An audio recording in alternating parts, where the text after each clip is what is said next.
اور ان سے حضرت ابو موسیٰ اشعری رضی اللہ عنہ نے بیان کیا کہ میں مدینہ کے ایک باغ بارہ ریس میں رسول اللہ صلی اللہ علیہ وسلم کے ساتھ تھا۔ ایک صاحب نے آ کر دروازہ کھلوایا۔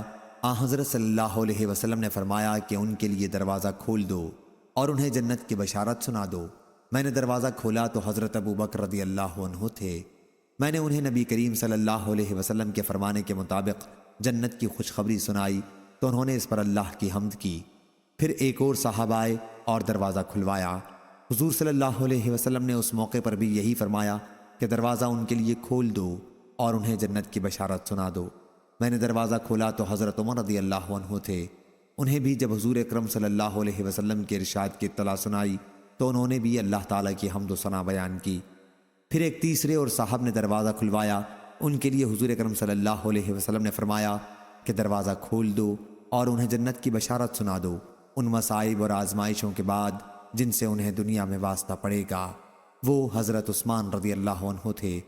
جب میں نے ان کو حضور صلی اللہ علیہ وسلم کے ارشاد کی اطلاع دی تو آپ نے اللہ کی حمد و ثنا کے بعد میں فرمایا کہ اللہ تعالیٰ ہی مدد کرنے والا ہے۔ یہ حدیث پہلے بھی گزر چکی ہے۔ صحیح بخاری حدیث نمبر 3693۔